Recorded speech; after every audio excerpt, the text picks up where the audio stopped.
Quero meditar com você rapidamente sobre um texto que eu considero muito adequado para este momento de reinício, não apenas como comunidade, mas também como um novo ano. E ele parte de uma história bem simples, em que Jesus apresenta duas situações que estavam diante daquelas pessoas e que estão também diante de nós.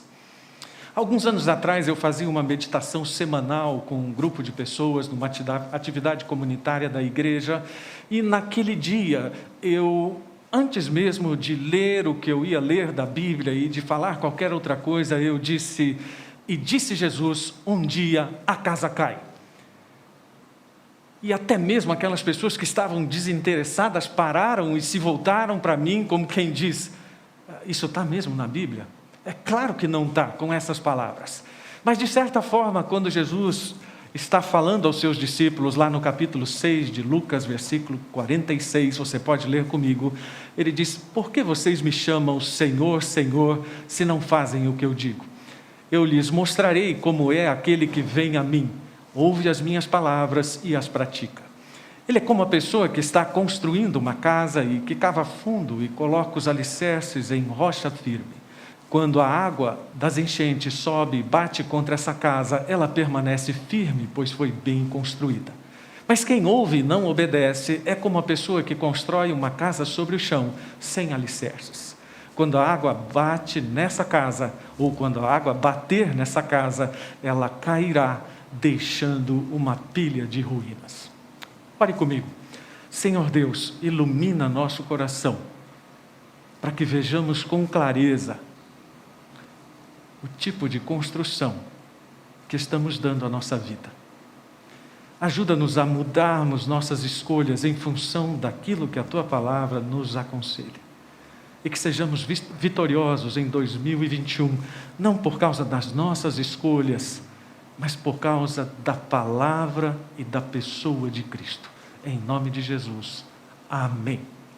Precisamos pensar sempre que essas palavras de Jesus, tanto quanto outras, foram ditas em face de fariseus. E sempre que eu tenho oportunidade, eu tenho feito, não é uma defesa dos fariseus, mas tenho tentado ajudar as pessoas a entenderem como os fariseus entendiam e pensavam as coisas. Eles eram extremamente zelosos, eu já disse numa mensagem, aquele tipo de pessoa que todos nós gostaríamos de ter como vizinho, como colega de classe, como alguém próximo dos nossos relacionamentos. O problema é que nesse zelo eles acabavam se sentindo superiores aos demais. E iam levando tão a sério essa rigorosidade que eles acabavam deixando de cumprir aquilo que era essencial em relação à lei e à palavra de Deus, ou seja, apresentar o próprio Deus. Caíam num paradoxo, na ânsia de mostrar um zelo por Deus, escondiam Deus. Então Jesus fez essa advertência não apenas para eles, mas para todas aquelas pessoas que no esforço de cumprir a lei de Deus, acabam se afastando de Deus. E por isso então Jesus contou a história dizendo: eu sou o fundamento seguro. Se vocês quiserem construir uma vida e um futuro de felicidade e de coisas melhores, então a opção é certa. O fundamento precisa ser lançado sobre o meu ensino. Agora, como sempre, Jesus contava histórias.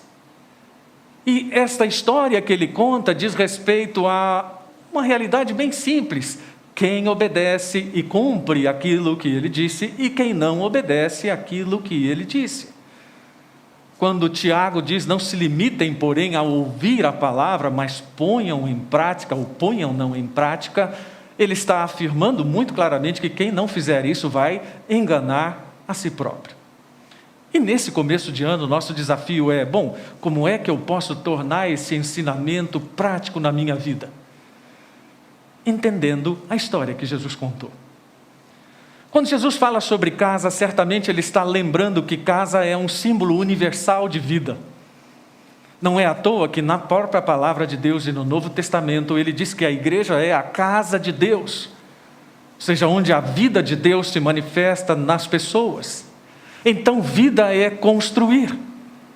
Vida é existência, vida é tudo aquilo que nós vamos agregando às nossas experiências, aquilo que vai construindo nosso caráter, hábitos, lembranças, expectativas, aquilo que nos traz fortalezas, fraquezas. Nós não paramos para pensar que, na verdade, cada uma dessas pequenas coisas é um tijolo que vai sendo acrescentado nessa construção. De tal forma que ela pode, com o tempo, vir se mostrar muito segura ou, na verdade, muito frágil. E quantas pessoas se enganam pensando que estão construindo suas vidas de maneira sólida, mas quando vêm as tempestades da vida, elas descobrem que fizeram tudo errado. E descobrem que tudo aquilo que pensavam que era seguro, na verdade é inseguro. E a pandemia tem nos mostrado isso. A pandemia tem nos feito rever os fundamentos da nossa vida. E tem nos feito pensar sobre como essa vida que Jesus falou, sobre um fundamento seguro, ela é necessária. Mas como eu estava dizendo, precisamos entender a história. Então precisamos entender o que é casa, mas precisamos entender também aquilo que Jesus estava referindo à construção da casa. Quando eu era criança, todos os desenhos que eu pintei a respeito desta parábola mostravam uma casinha bem simples na praia e uma casa bem sólida numa rocha enorme ao lado do mar. Ah, que ideia errada! Muito bonita, talvez, para ensinar uma criança, mas não exprime a realidade da época. Porque o que Jesus queria dizer era o seguinte: preste bem atenção se o solo no qual você vai construir tem um fundamento sólido de rocha ou ele é apenas argila dura. E claro que isso perdeu muito impacto para nós nos nossos dias, porque nós não construímos as nossas casas, nós compramos as nossas casas prontas, nós pagamos pessoas para fazer as nossas casas. Nenhum de nós vai lá comprar um terreno e analisa o solo para saber se ele é suficientemente seguro. Mas para você não pensar que isso ficou fora da nossa época, em 1991, em Jerusalém, houve um acidente que seria a grande ilustração dessa parábola. Um prédio de apartamentos numa zona de alto luxo em Jerusalém simplesmente veio abaixo. Porque não obedeceu à parábola de Jesus. Você fala, mas que loucura é essa? Um pé veio abaixo porque não... Então, porque aquilo que Jesus havia ensinado nessa parábola 2000 anos atrás não foi construído. O que Jesus está querendo dizer com essa história é que em algum lugar na profundidade da terra a rocha será encontrada. A diferença é o quanto será necessário cavar para encontrá-la. E foi exatamente o que aconteceu com o prédio em Jerusalém. As fundações não foram tão fundas o suficiente para encontrarem a rocha. Então houve um vazamento em um dos banheiros que começou a se infiltrar no solo, naquela argila dura, e começou a derreter a argila ao ponto do solo se tornar inconsistente para sustentar todo aquele prédio, e ele veio abaixo. Um andar caindo sobre o outro.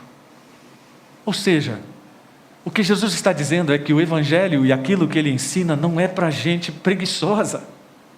É para gente que tenha disposição de cavar o quanto seja necessário até encontrar essa rocha.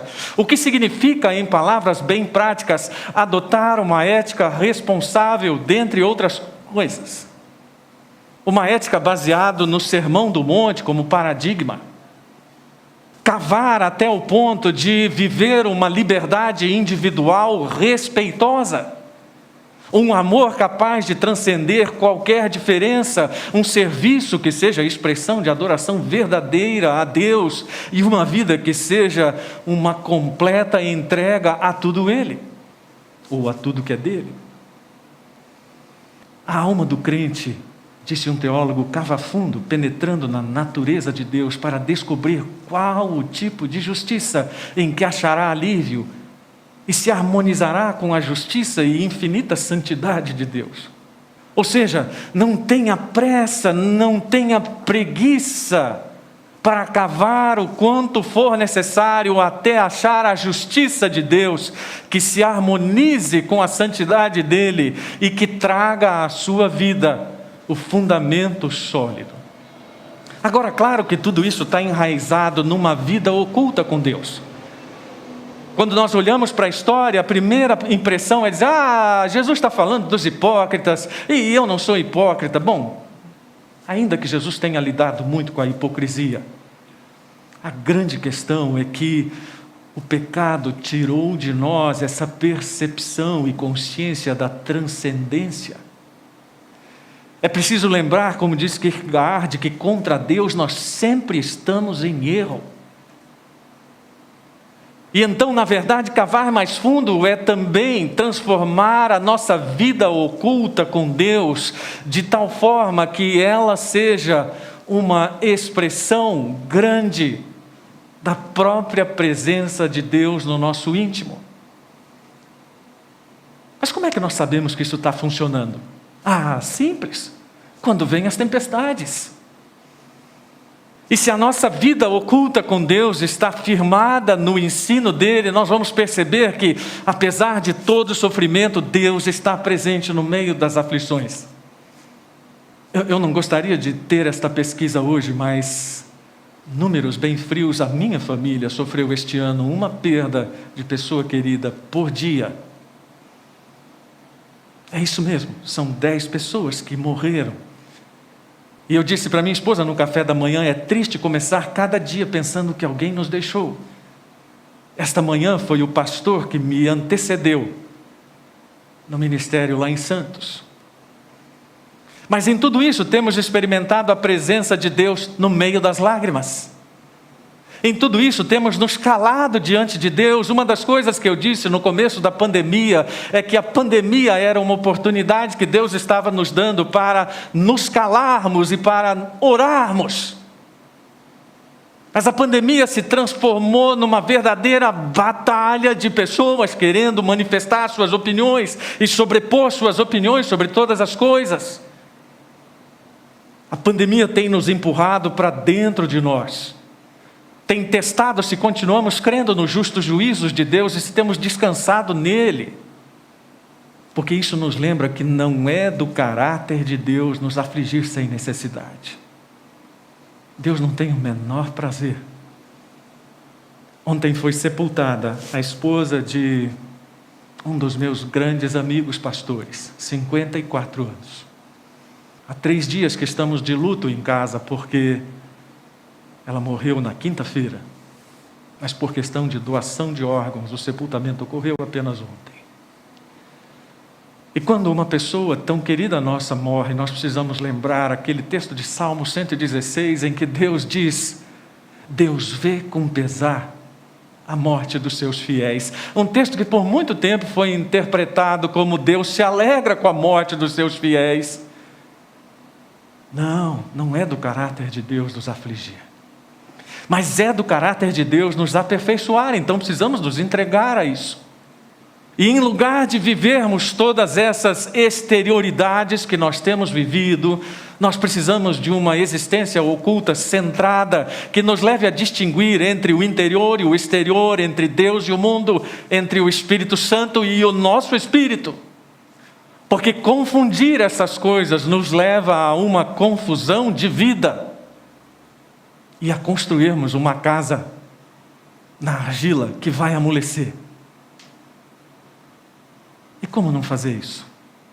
Como não ter essa casa frágil? Escolhas. Isso para Jesus era tão importante que foi apresentado pelo evangelista Mateus de uma forma, pelo evangelista Lucas de outra, por Marcos também. Em Mateus a ênfase é nas escolhas. E uma vida com fundamento frágil é uma vida de escolhas ruins. Ou seja, em cada decisão na vida existe uma visão de curto prazo e uma visão de longo prazo. Então, feliz é o homem que nunca troca o bem futuro pelo prazer presente. E isso também é fácil. Para terminar, como tomarmos essas decisões sabendo que elas não nos levarão à ruína? Primeiro, precisamos morrer para aquilo que é estético e exibicionista. Jesus foi enfático sobre isso. Não adianta você ficar fazendo coisa para as pessoas verem. Até porque, se é isso que você quer, como ele disse para os fariseus, bom, então vocês já conseguiram. Qualquer coisa feita para impressionar pessoas e não a Deus resultará numa vida sem fundamento sólido. Precisamos morrer para a autoindulgência dos pequenos e dos grandes prazeres. Eu perdi um grande amigo, e talvez a esposa dele esteja até me assistindo, por causa de pequenas indulgências.